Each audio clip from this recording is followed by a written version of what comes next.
This is Joe Vizio. Here with part two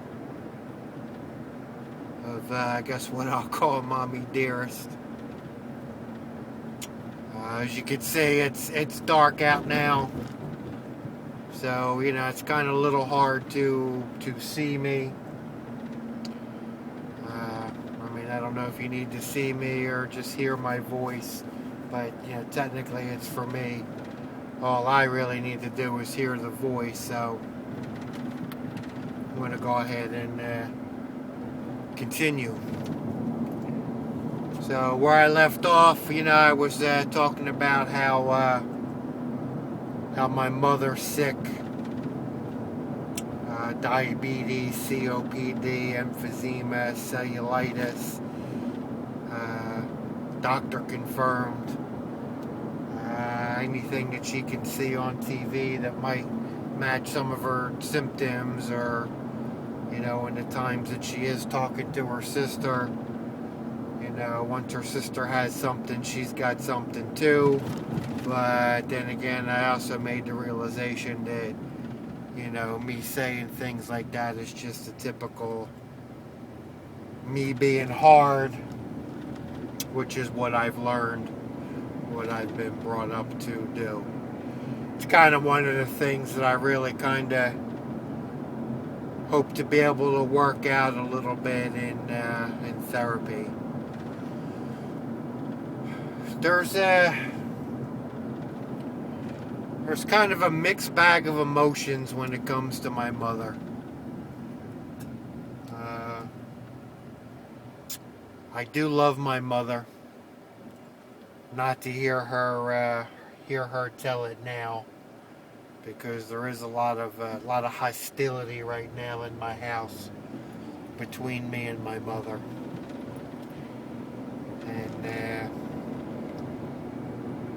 And I got a lot of things going on with me. A lot of things that have been brought to the forefront that, I need to work on. I need to nip this shit in the bud and learn how to deal with some of this so that I don't continue being an asshole.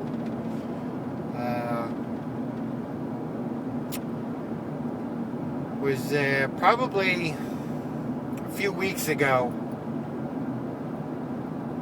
My mother was she was getting sick, and part of my absolute disappointment with my mother is that she does absolutely nothing to help herself.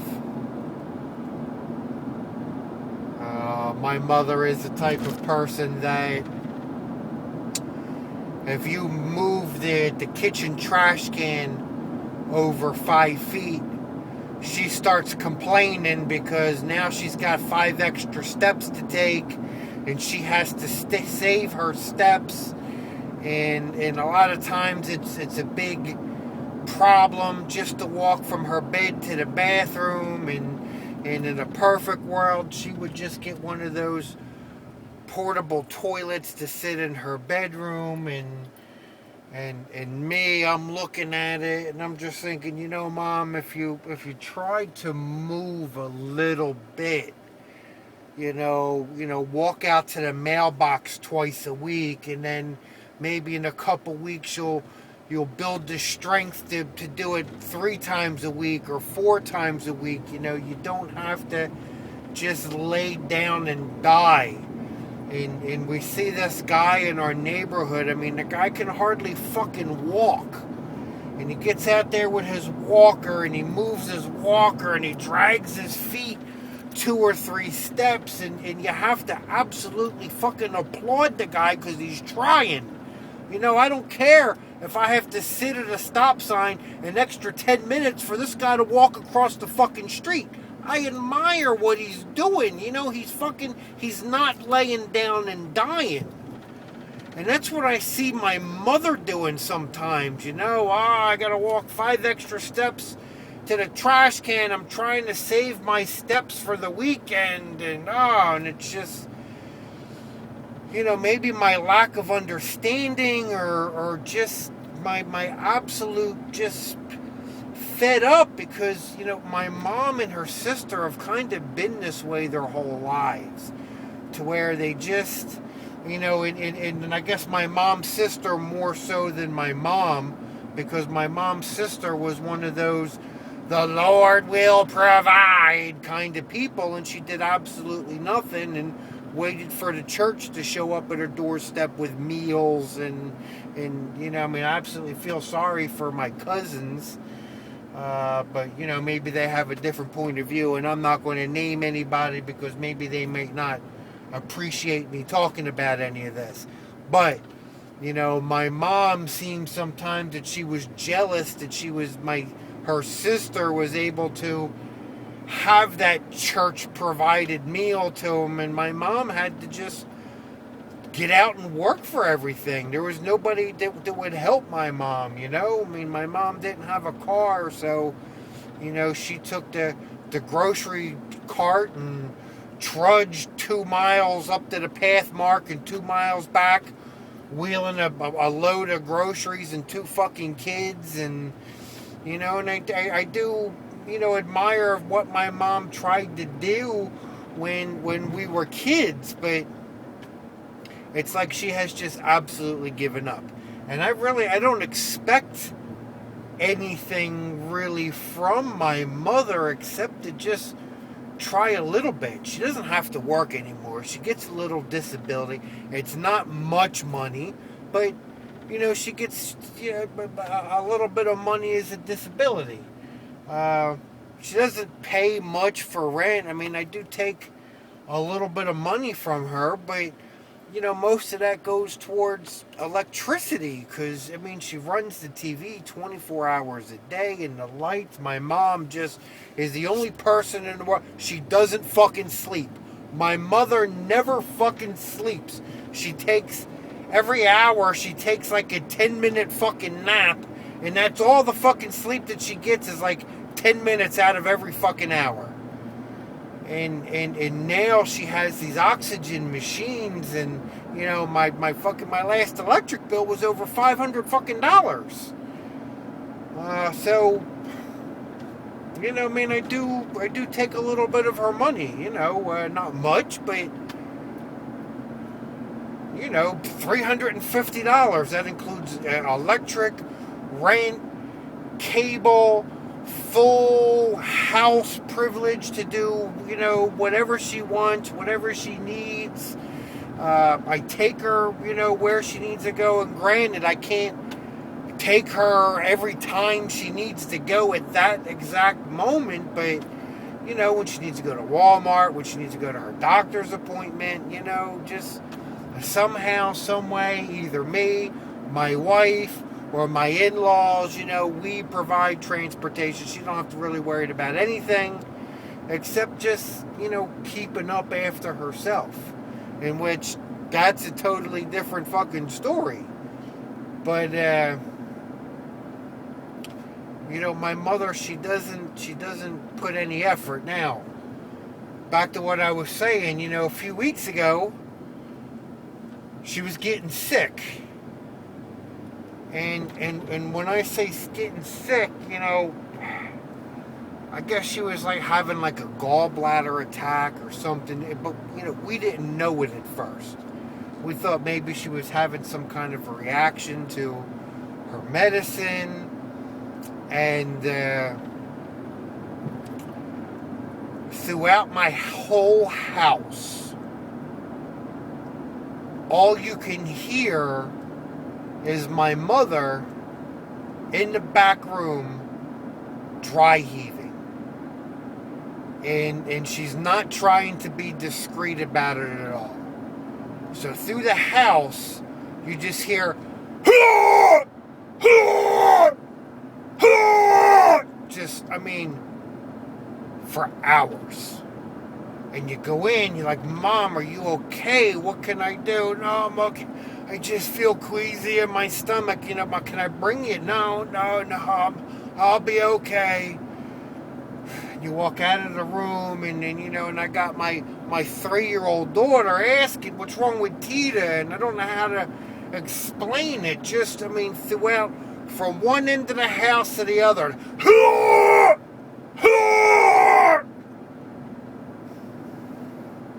So finally, I'm just like, Mom, look, just get your shoes on. I'm making the executive decision. You can't just sit here and do this. It's not healthy. There's something wrong if you're doing that. Get the fuck up. Let's do something. So we got her shoes on, and, we took her over to the hospital, and, my mother, she goes in with a splinter in her finger, and that hospital's gonna put her in the ICU unit for a fucking week. And it all has something to do with her breathing. Her breathing is just horrible. So, she goes in there with a splinter, and I was like, yeah, okay, you got a splinter, but oh my God, you're breathing, you're gonna die. We need to keep you for a week. So, my mother stays in the hospital for a few days, and while she's there, while we're sitting in the waiting room, she's telling me, she says, I have a bad feeling about this. She says, I want you to bring my granddaughter up here just to see me, and I want you to get a hold of your sister. Now, my sister at one time, me and her were pretty damn close. It was like we were a couple of Vietnam vets that could share war stories about our parents. We were both there. We both knew what happened. And when we would tell these stories, we both knew that we were not bullshitting. And my sister's a topic of a different video. But my sister has absolutely gone into no contact with my mother. She has chosen my father, as my father is the one that has money, and as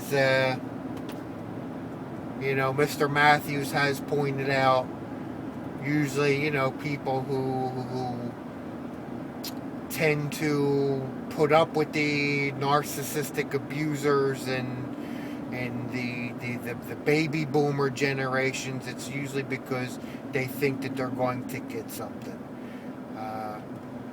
I firmly believe that, I guess my sister's like, I think I'm going to try and have a relationship with the sanest of the two of my parents, but I think my father was a lot worse than what my mother was. And I look at it that my sister has chosen my father because my father has money. My father has money.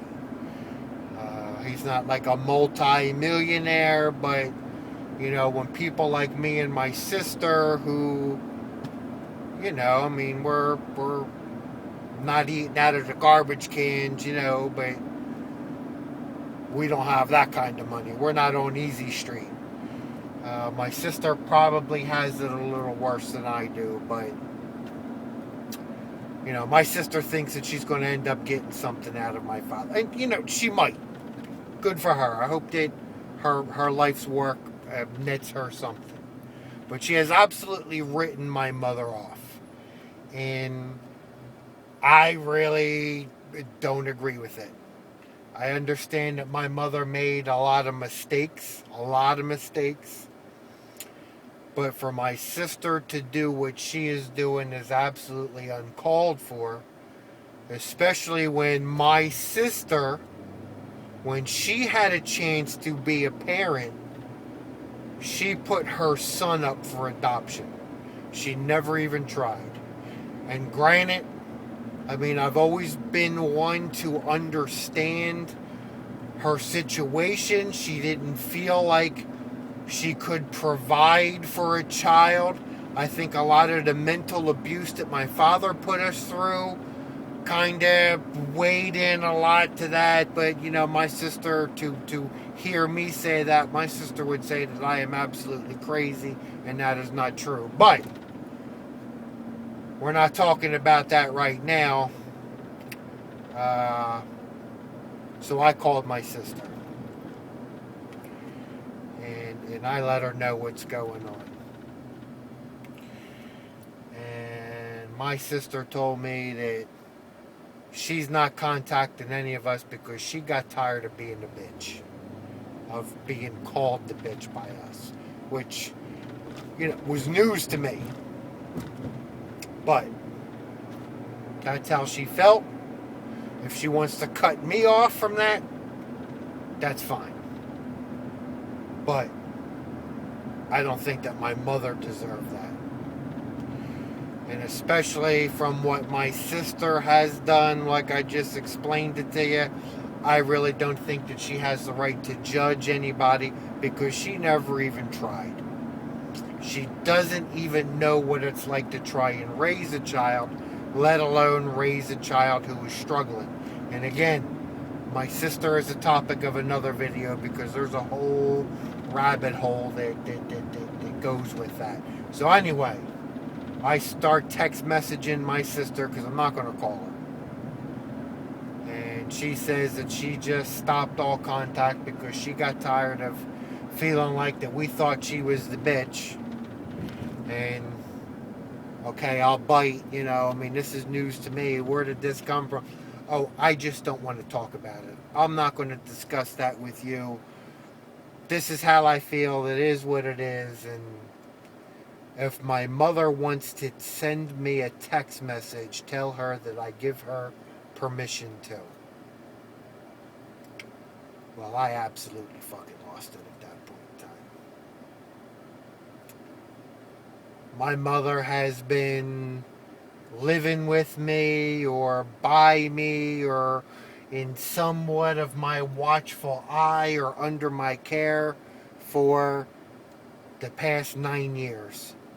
Me and my wife have actually had, in the 9 years that we have been together, maybe 2 of those years we've actually been able to live independently.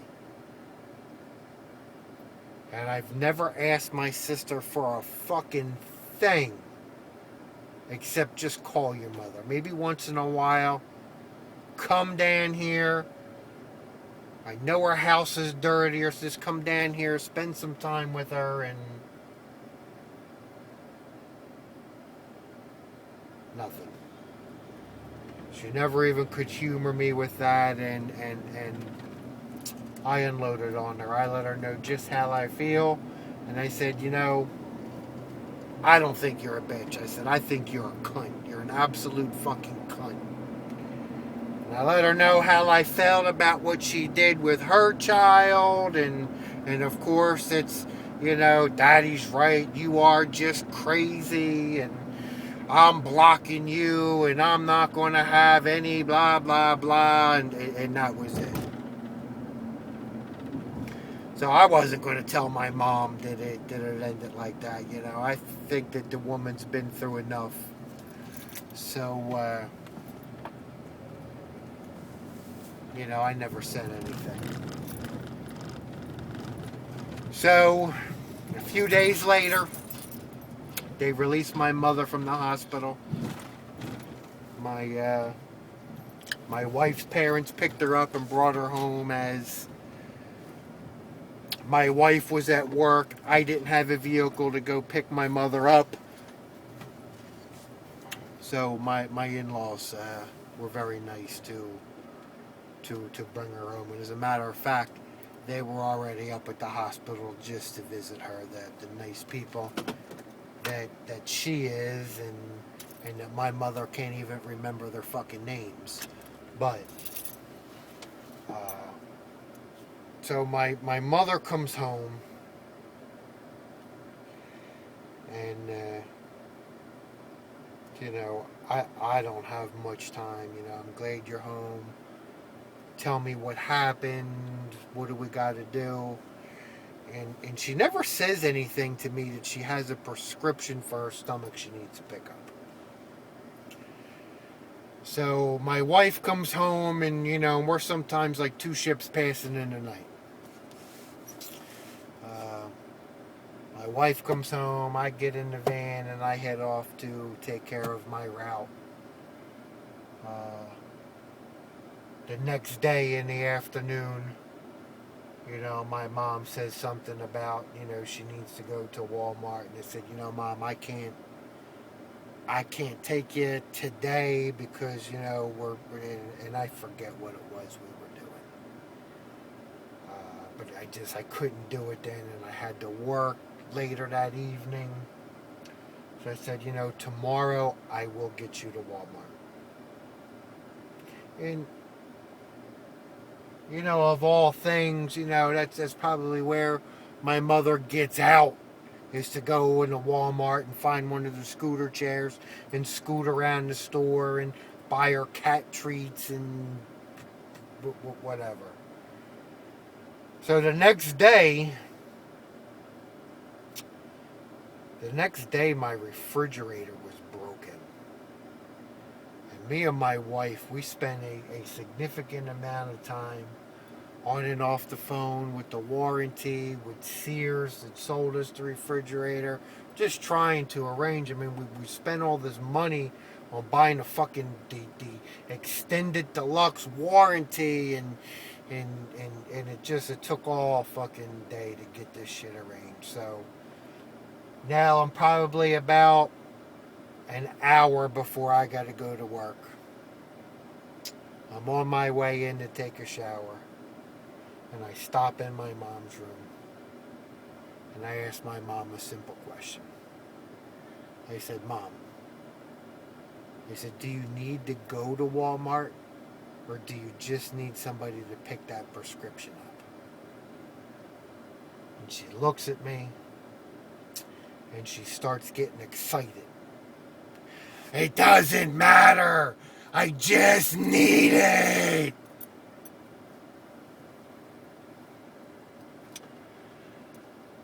Again, I mean, I'm up to the top of my head with this.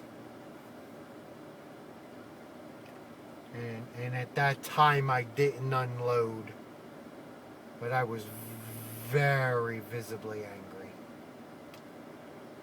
And I just slammed at the bathroom door. And I took my shower, and my wife's trying to find out what's going on. And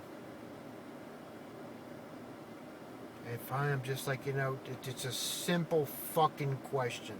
If I were to ask you, do you want Coke or do you want Pepsi? It doesn't matter is a suitable answer.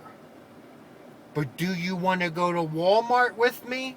Or do you want to stay home? Is not a it doesn't matter answer. I need to know. If you're going to go, then you need to get dressed. That's why I'm here. If you don't want to go, you tell me I don't want to go to Walmart. Just go and get my medicine. No problem. But having it run back, and my mother's told her friends, her sister, what a rotten son I am.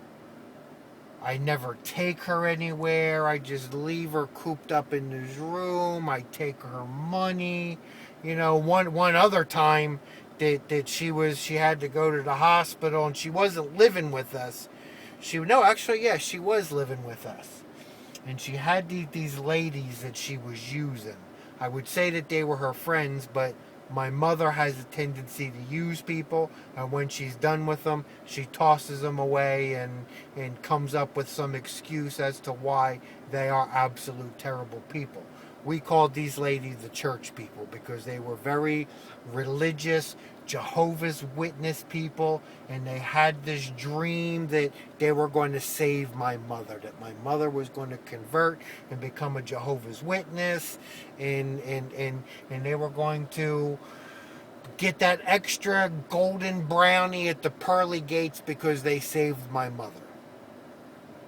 Well, one time when my mother was in the hospital, and me and my wife were there, these church leaders, they cornered my wife and I. And they just started giving us the third degree. Why are you doing this to your mother? Why do you treat her this way? Why is this? Why is that? We don't understand your mother. You gotta respect her and blah. And me and my wife, I mean, we wanted to just put our heads in our pockets and fall into a hole and so with her doing, I don't matter. I just need it. I need it. It just brought all that back to me because that is her telling me that I never take her anywhere, or that this was about not wanting to take her to Walmart, which is not the case. I mean, I was going to go one way or the other.